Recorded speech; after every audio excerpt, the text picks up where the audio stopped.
as well as on the awareness of the end user, the consumers, that's us.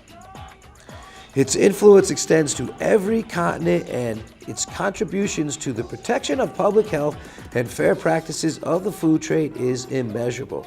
The Codex Alimentarius system presents a unique opportunity for all countries to join in the international community in formulating and harmonizing food standards. What's Remember that word, harm. It's a bunch of bullcorn. It's a bunch of bullcorn, cuz. And ensuring their global implementation.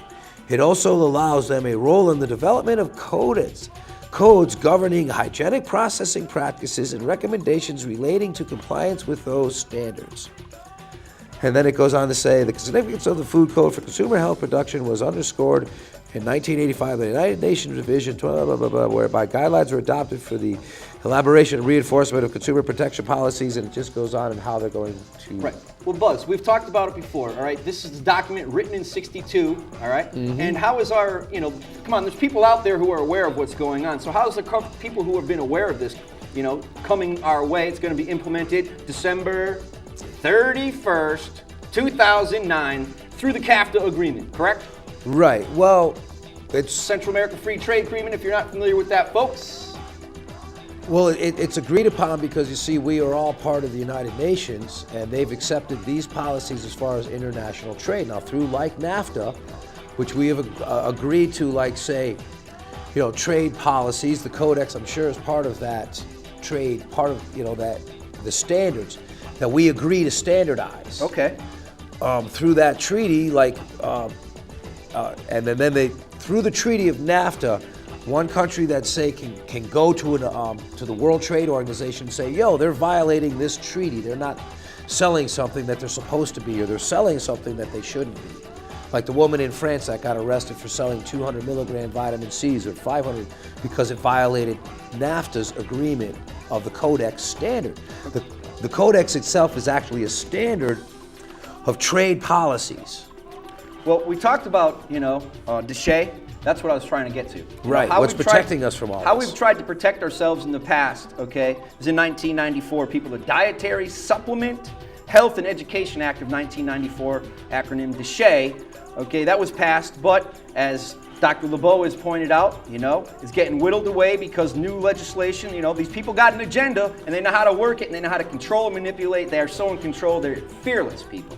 And see, that's the thing. They use fear against us, and that's how they got control of us, folks. Well, anyway, come on, Buzz, let's lay some interesting facts about Codex and what that is going to actually do to us, Well, now, from Nutricide, from Dr. Rima LeBeau, a couple of things that she has thrown out there. Nutricide being the program that she put out. Right, the lecture that she gives about the Codex. Yes. Criminalizing natural health and vitamins and herbs. That's what it's called in its full title. Right, Nutricide. because their approach, the people who originally wrote this, Fritz de Muir, and then subsequently these documents have been revised, so probably to meet more modernized standard science methods.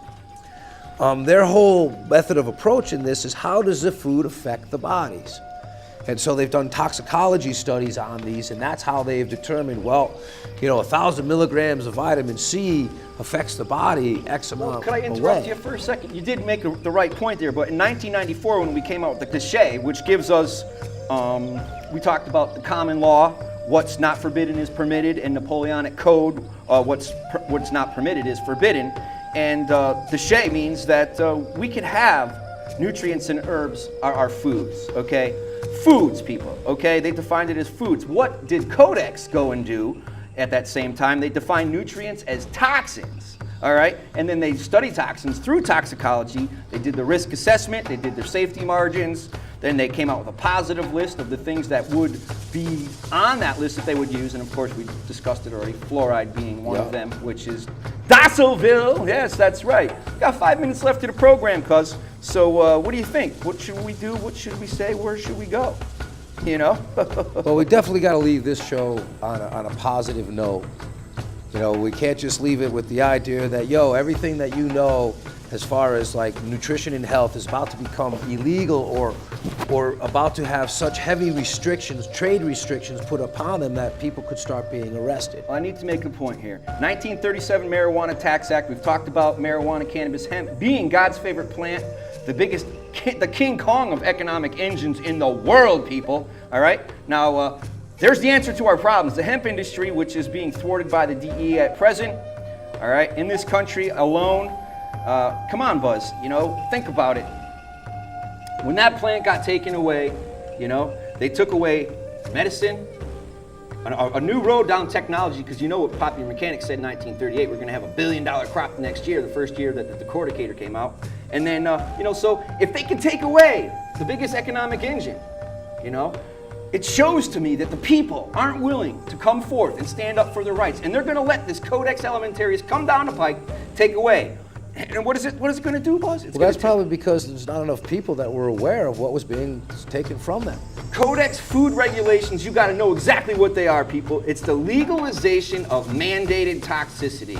If you don't think that there's going to be vaccine shots coming your way, mandatory, or you're going to take a shot, and it's not going to be out of a needle. Take a shot or get shot. That's right. Take a shot or get shot. It's coming your way, people, in this country, in our lifetime. And that is enforced by the Patriot Act. Now, come on, Buzz. We spelled it out on the show last time. You know, tell the people what they predict from their own records.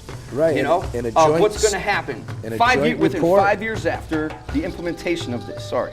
In a joint report done by the WHO and the FAO, and this was just strictly on nutrition and food, 1 billion people would die from starvation because it would be illegal to send food, nutrients and stuff to starving nations. Let me correct you there, all right? It was just the guidelines in the Codex. On nutrition? No, on vitamins. Oh, yeah, you're right. Vitamins and nutrition. Just those. You're right. I apologize. Just food and nutrition alone.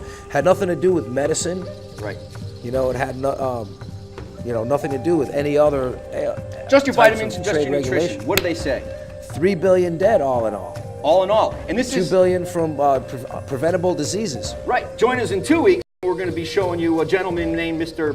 Daigle. Yeah. And what he spells out, folks, is utter horror. Now we're not here doomsayers, folks. We got a lot of hope, and you know, that hope's right in Jesus Christ. Amen. And we're here to testify, people, that God's favorite plant on the planet is marijuana, cannabis, hemp, and there is a cure to the problems that we have, and that cure is and resides in all of us. You know, and we can prevent the implementation of this Codex Alimentarius through the organization where Dr. Rima LeBeau is co-founder of Natural Solutions Foundation. They have what's called the Codex two-step.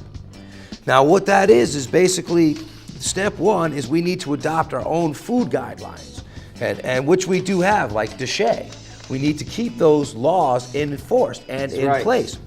And then, step two is to adopt laws that enforce those codes, those guidelines. This is what other countries do. So if it does come up to dispute through, like, say, the World Trade Organization, they will not use the Codex Alimentarius as the guideline. Because if there is no other law saying that there is a guide, that these are the standards, which would be like, you know, the sovereignty of the nations, then they would use that codex as the guideline. Now, as we stated last week's program, we never really voted legally in this country to be ratified and joined in WTC, the World Trade Organization. No, that's WTO. all another NGO crap. Well, Buzz, we're out of time. That's all I can say. Again, folks, if you don't snap out of it, guess what's coming your way in the next 10 years? 3 billion deaths minimum without them introducing anything else, and that's 1, through starvation, 2, through preventable diseases under nutrition, and they're going to keep bringing out more cancers, and they're going to keep making no more cures that are going to cure people, because cannabis is it. You know what's going to happen, folks? Stop bitching, start a revolution. Tune in next week. Find out what's going on. Peace out. We got to go. This is a test of the emergency bong hit system. This is only a test. Fire is bad as hell, and I'm not fire takers anymore. This is a test of the emergency bong hit system. The bong hitters in your area, in voluntary defiance of federal, state, and local authorities, have developed this system to keep you informed in the event of a bong hit emergency. If this had been an actual emergency, The attention signal you just heard would have been followed by official supply information, police scanner news, and emergency bong hitting instructions. This concludes this test of the emergency bong hit system. Quit playing games with God! Wake up, America.